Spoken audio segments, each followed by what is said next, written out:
Hello, नमस्ते, सत श्री अकाल, सलाम। Welcome to Webwin solutions. आज की इस वीडियो में हम बात करेंगे क्लासेस और आईडी के बारे में। क्लास एट्रीब्यूट की हेल्प के साथ हम किसी भी HTML एलिमेंट को क्लास डिफाइन कर सकते हैं। वैसे हम आईडी एट्रीब्यूट की हेल्प के साथ किसी भी HTML एलिमेंट को आईडी डिफाइन कर सकते हैं। जो क्लास होती है वो मल्टीपल टाइम हम लगा सकते हैं, मल्टीपल टैग्स को दे सकते हैं, एक ही टैग को मल्टीपल क्लास दे सकते हैं। बट जो आईडी होती है उसमें ऐसा सीन नहीं होता। आईडी जो एक यूनिक होती है वो एक पेज पे एक बार ही लगेगी। अगर एक टैग को लगी तो उस टैग को दूसरी नहीं लगेगी। इनके बारे में आपको ऐसे नहीं समझ आएगा, तो हम डायरेक्टली प्रैक्टिकल ही देखते हैं इसका। और सबसे पहले हम क्लासेस के बारे में देखते हैं। अब हमने अपना एडिटर रन कर लिया और हम चलते हैं क्लासेस की तरफ। तो पहले हम क्लासेस के बारे में देखते हैं। क्लास देने के लिए आपको सिंपल जो भी टैग लगाना वो आप लगाए, उस टैग को एक एट्रीब्यूट दे क्लास, जिसकी वैल्यू में हम दे देंगे क्लास का नेम। जैसे मैं यहाँ पे लगाता हूँ h2 टैग, इसको मैंने लिख दिया हेलो वर्ल्ड, और इसके अंदर मैं जा रहा हूँ और मैं इसको क्लास दे रहा हूँ क्लास। अब ये मेरा एट्रीब्यूट हो गया। अब इस एट्रीब्यूट की जो वैल्यू है वो मैं दे रहा हूँ हेडिंग। मतलब ये मेरी एक क्लास मैंने डिफाइन कर दी मैंने h2 टैग के लिए। अब हेडिंग क्लास को मैं चाहता हूँ कि कलर दूँ। कलर देने के लिए मैं आपको इंटरनल CSS करके ही दिखा देता हूँ। यहाँ पे हमने स्टाइल टैग बनाया। क्लास कॉल करने के लिए आपको डॉट लगाना पड़ेगा। उसके बाद जो भी क्लास का नाम है आपका, वो क्लास का नेम आएगा। देन आप ब्रैकेट्स के अंदर जो भी लिखोगे वो उसकी CSS होगी। जैसे मैं इसका कलर कर देता हूँ ब्लू। भाई मैंने ये जो ब्लू कलर करा है मेरे इसको लग चुका है। वो क्यों? क्योंकि इसको मैंने क्लास दे रखी है हेडिंग और उसको मैंने CSS में कॉल करके उसको कलर दे दिया ब्लू। इसी तरह से हम अलग अलग क्लासेस भी बना सकते हैं। जैसे अगर मैं हेडिंग की अलग बनाना चाहूँ और मैं फ़ॉन्ट की अलग बनाना चाहूँ, मैं वैसे भी कर सकता हूँ। अगर मैं चाहता हूँ कि नहीं मैं एक ही क्लास के अंदर दे दूँ, तो मैं इसको भी मल्टीपल CSS दे सकता हूँ। जैसे मैं इसको फ़ॉन्ट साइज कर देता हूँ भाई 20 पिक्सल उठाओ। अब ये हो गया और ये मेरा इसका साइज देखो छोटा हो गया और ये 20 पिक्सल हो गया। ये एक सिंपल सा वे है किसी भी चीज को क्लास लगाने और उस क्लास को एज ए CSS कॉल करने का। अब हम बात करते हैं मल्टीपल यूज ऑफ क्लास की। मतलब कि एक ही क्लास जो हमने बनाई है अभी यहाँ पे जो हेडिंग नाम से, अगर हम अलग अलग जगह पर लगाना चाहे तो कैसे लगाएंगे। अब फॉर एग्जांपल इस पेज पे मेरी काफ़ी हेडिंग्स है। जैसे एक H3 है, हेलो आई एम हेडिंग 3, और इसके अलावा एक H4 है, सॉरी हेलो आई एम 4, एक H6 भी रख ही लेते हैं हम। अब मेरा एक पेज है, उसके अंदर मेरी 4 हेडिंग्स है। मैंने जिसको कलर देना है ब्लू। मैं चाहता हूँ कि फ़ॉन्ट साइज 20 पिक्सल और कलर ब्लू है, जो सिर्फ इस वाली पे नहीं ये लास्ट वाली पे भी उठाए। तो इसको मैं क्या करूँगा, यहाँ पे भी मैं क्लास डिफाइन कर दूंगा। क्लास कौन सी? हेडिंग, क्योंकि मैंने इसकी CSS ऑलरेडी बना रखी है। तो जैसे मैंने हेडिंग क्लास डिफाइन करके इसको CSS कॉल करी तो इसको ऑटोमेटिकली जो CSS हेडिंग क्लास पे लिखी हुई है वो लग गई है। इसका एक सिंपल सा एग्जाम्पल अगर आपको दिखाऊं तो मैं एक डिव बनाता हूँ। उस डिव के अंदर मैंने रखा है एक हेडिंग रख ली, जिसको मैं सिटी का नेम दे देता हूँ कुछ भी। मैं इंडिया लिख दिया मैंने। और इसके अंदर पैराग्राफ लेते हैं, इसको थोड़ा सा टेक्स्ट दे देते हैं। ये मैंने टेक्स्ट दे दिया। ये मैंने एक डिव बना लिया है सिंपल सा, जिसको मैंने हेडिंग दिया और टेक्स्ट दिया। मैं ऐसे इसको कॉपी करके 3 बार कर लेता हूँ। तो ये मेरे 3 आ गया है। इंडिया, इसको कर देते हैं USA, इसको कर देते हैं कनाडा।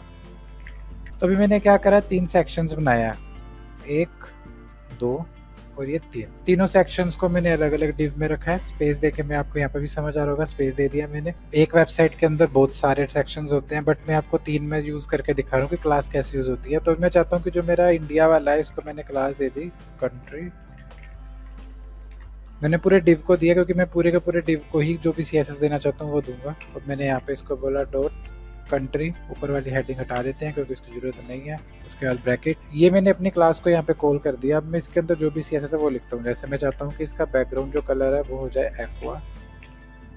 इसके अंदर जो पैडिंग है वो हो जाए 20 पिक्सल। अब मैं चाहता हूँ कि ये मेरा जो कंट्री का है ये मेरे डिज़ाइन में USA और कनाडा को भी मैं सेम डिज़ाइनिंग दूँ। अब इसके लिए मैं या तो अलग क्लास बनाऊंगा किसी भी और नाम से। जैसे मैंने बना दिया .USA नाम से क्लास बना ली, उसको भी मैंने यही सेम CSS दे दी और यहाँ पे मैंने क्लास कॉल कर दी USA। उससे क्या होगा कि मेरा US भी वही उठाएगा। बट अगर मेरे पास एक क्लास ऑलरेडी बन रखी है जो मैंने यूज़ कर रखी है तो मैं अलग क्लास क्यों बनाऊँ? तो इसकी मुझे ज़रूरत ही नहीं। मैं हर जगह पे कंट्री नाम की क्लास ही कॉल कर सकता हूँ। तो वैसे मैं USA को भी दे दिया। अब मैं चाहता हूँ कि यही सेम डिज़ाइन नीचे वाले सेक्शन को भी जाए। तो मैं इसको भी यही क्लास दे दूंगा कंट्री। तो अभी आप देख सकते हो कि इंडिया, यूएसए, कनाडा तीनों में देखो सेम डिजाइनिंग उठा रहा है। तीनों के अंदर कॉमन क्या है, ये जो इनका क्लास का नेम है। इसी तरह से आप एक क्लास को मल्टीपल टाइम्स अपने वेब पेज में यूज कर सकते हो। जैसे मैंने अभी एक सिंपल से वेब पेज बनाया जिसके अंदर मैंने 3 सेक्शन लिए और तीनों सेक्शन को मैंने सेम क्लास दे दी क्योंकि मेरी सीएसएस सेम थी। बट अगर यहाँ पे मेरी सीएसएस डिफरेंट होती तो मैं इसको भी अलग क्लास देता, अलग सब कुछ देता। अब अगर किसी सीन में ऐसा हो कि आपका ये चीज तो उठाए, उसके अलावा कुछ और भी एक्स्ट्रा उठाए, जैसे फॉर एग्जांपल मैं चाहता हूँ कि जो यूएसए वाला सेक्शन है इसका कंटेंट जो है सेंटर लाइन हो जाए, बाकी का ना हो। अगर तो मैं यहाँ पे दूंगा कि टेक्स्ट लाइन सेंटर, जैसे मैं ये चीज दूंगा तो सारों का सेंटर हो जाएगा। बट मैं चाहता हूँ सिर्फ यूएसए का हो, तो उसके लिए क्या करूंगा, मैं यूएसए को एक क्लास और ऐड कर दूंगा। क्लास अगर आप एक ही टैग को एक से ज्यादा देना चाहते हो तो उसका तरीका होता है, आप किसी भी पहली क्लास के बाद आप स्पेस दे दो, उसके बाद आपको जो भी क्लास का नाम लिखना है वो लिख दो। अब इसका मतलब है कि ये जो डिव टैग है इसको एक तो क्लास लगी हुई है कंट्री, एक और क्लास लगी सेकंड जो कि है सेंटर। अब मैं जब चाहता हूँ यहाँ पे, मैंने यहाँ पे कॉल करी उस क्लास को क्योंकि मैं सिर्फ सेंटर क्लास को देना चाहता हूँ, इसको मैंने कह दिया टेक्स्ट लाइन सेंटर। जैसे ये चीज करी तो देखो सिर्फ यूएसए वाले पे इफेक्ट पड़ा। क्यों? क्योंकि सेंटर क्लास मेरी सिर्फ यूएसए पे लगी है, बाकी पर नहीं लगी, इस कारण से सिर्फ यूएसए पे ही फर्क डलेगा। ऐसे करके अगर आप सिंगल क्लास देना चाहो किसी टैग को वो भी दे सकते हो, अगर आप मल्टीपल क्लासेस देना चाहो किसी टैग को वो भी दे सकते हो। इसी तरह से अब अगर मैं और भी इसको कोई क्लास देना चाहता हूँ जैसे रेड, तो इसका मतलब मैं एक क्लास बना रहा हूँ यहाँ पे डॉट रेड नाम से, उसको मैं कलर दे रहा हूँ रेड, तो जो मेरा टेक्स्ट का फॉन्ट साइज है वो रेड हो जाएगा। मतलब अभी यहाँ पर क्या हो रहा है कि मैंने एक टैग ही है, ये मेरा एक ही डिव है, ये डिव टैग के अंदर एक ही एट्रीब्यूट है क्लास, उसके अंदर बट जो मैंने क्लासेस कॉल करी है अलग अलग 3 क्लासेस कॉल करी है, जैसे कंट्री, सेंटर, रेड। 3 क्लासेस में डिफरेंशिएट कैसे हुआ, इसके बीच का जो ये स्पेस है ये बता रहा है कि मेरी जो क्लास है वो इतनी है। अगर ये स्पेस नहीं हो, मैं इसको सिर्फ विदाउट स्पेस कर दूं, साथ में जोड़ दूं, तो इसका मतलब है कि ये कंट्री सेंटर ये पूरी एक क्लास है। तो देखो जो मेरी कंट्री को और सेंटर की सीएसएस थी दोनों की हट गई है यहाँ से। क्यों हट गई है? क्योंकि अभी यहाँ पे ये एक क्लास बना रहा है कंट्री सेंटर नाम से, और यहाँ पे कंट्री सेंटर नाम से कोई क्लास नहीं है। कंट्री नाम से एक क्लास है और सेंटर नाम से एक क्लास है। तो ऐसे करके आप एक टैग को multiple type of CSS classes दे सकते हो, और आप अलग अलग टैग्स को एक ही सीएसएस क्लास भी दे सकते हो। जैसे हमने कंट्री दी तीनों में, और सिर्फ एक टैग को हमने कंट्री, सेंटर, रेड दिया। इसी तरह से क्लासेस जो हैं यूज होती हैं। अब हम बात करते हैं आईडीज के बारे में।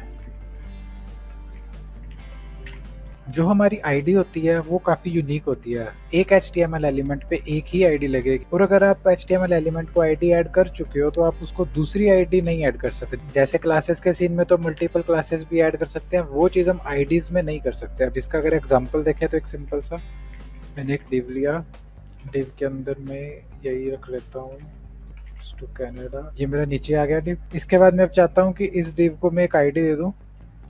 क्या नाम है उस आईडी का? नाम रख देता हूँ मैं कुछ भी, मैंने रख दिया कनाडा ही। तो ये मेरी आईडी का नेम है। अब मैं चाहता हूँ इसको मैं सीएसएस दूं, मतलब अभी मैं आपको एग्जांपल के लिए सीएसएस दे रहा हूँ, वैसे आईडी के और भी बहुत सारे यूजेस होते हैं। अगर आप सीएसएस में आईडी को कॉल करोगे तो कैसे कॉल करोगे, आप लगाओगे हैश, उसके बाद जो भी आपकी आईडी है उसका नेम, और देन आपको जो भी उसको सीएसएस देनी है। जैसे मैं इसका बैकग्राउंड कलर कर देता हूँ रेड, तो मेरा देखो कनाडा, कनाडा पे जो बैकग्राउंड कलर है वो रेड आ रहा है। तो ऐसे करके आप एक एलिमेंट को एक ही आईडी दे सकते हो। अब ये जो कनाडा नेम की आईडी है ये मैं पूरे पेज पे कहीं नहीं यूज कर सकता क्योंकि मैंने ये ऑलरेडी यूज कर लिया है, क्योंकि ये यूनिक है, इस कारण से दोबारा यूज नहीं होगी। वैसे ही अगर यहाँ पे मैं चाहूँ कि एक आईडी और दे देता हूँ, यहीं पे मैंने इसको आईडी नाम ही दे दिया, तो आप देखोगे कि जो मैंने आईडी को सीएसएस दी थी वो भी रिमूव हो गई है, क्योंकि एक टैग के अंदर एक ही आईडी लगेगी, 2 आईडीज भी नहीं लग सकती। मतलब ये इतना यूनिक है कि ये ना तो ये कहता है कि मेरे साथ एक आईडी और लगाओ, ना ही ये कहता है कि मेरे को जो आपने नाम दे दिया वो किसी और आईडी टैग को भी दे दो। आईडीज का मेन यूज इसीलिए होता है किसी चीज को यूनिक दिखाने के लिए, और उसकी सीएसएस में कॉल करा चाहे उसको जीएस में कॉल करा कि ये एक यूनिक चीज है, ये दोबारा रिपीट नहीं हो रही पूरी वेबसाइट में, मतलब ये यूनिकनेस बताता है। अब आईडी के हेल्प के साथ हम बुकमार्क लिंक पे बना सकते हैं, जैसे हम कहीं पे भी क्लिक करें सीधा उस सेक्शन पे चला जाए। इसके बारे में मैंने आपको चैप्टर 10 में ऑलरेडी बता दिया, HTML लिंक्स वाली वीडियो है जो, उसका मैं लिंक ऊपर आई बटन में दे दूंगा। उसके अंदर 18 मिनट और 26 सेकंड पे लिंक बुकमार्क्स है, आप उसको चेक कर लेंगे तो आपको पता लग जाएगा बुकमार्क लिंक कैसे लगते हैं आईडी के हेल्प के साथ। अब लास्ट में अगर मैं बताऊं तो क्लासेस और आईडी में जो मेन डिफरेंस है वो सिर्फ इतना सा ही है कि आईडी जो है वो यूनिक है आपकी, एक पेज पे एक आईडी आएगी, उस सेम नेम की आईडी आप उस पेज पे नहीं ऐड कर सकते। एक टैग को आप एक ही आईडी दे सकते हो, एक से ज्यादा आईडीज भी नहीं दे सकते। वहीं पे अगर हम क्लासेस की बात करें तो एक क्लास आपकी पूरे पेज पे जितनी मर्जी बार आप लगाओ, आपको कोई मना नहीं कर रहा। एक ही एलिमेंट को आप एक से ज्यादा क्लासेस दो, उसके लिए भी आपको कोई मना नहीं कर रहा। यही डिफरेंस है बेसिक सा आईडीज और क्लास में, एक यूनिक है और एक आपकी मल्टी यूज के लिए। तो इसी के साथ हम आज की वीडियो को एंड करते हैं। आई होप आपको सब कुछ समझ आया होगा। अगर किसी को कोई डाउट हो, क्वेरी हो तो नीचे कमेंट सेक्शन में मुझे मेंशन कर दे। अगर चैनल पे नए हो तो वीडियो को लाइक जरूर करना, चैनल को सब्सक्राइब जरूर करना। काफी सारे cool projects on the way हैं और उन लोगों के साथ जरूर शेयर करना जिनको HTML, CSS या वेब डेवलपमेंट में इंटरेस्ट हो और सीखना चाहते हो। And that's all from my side. Thank you.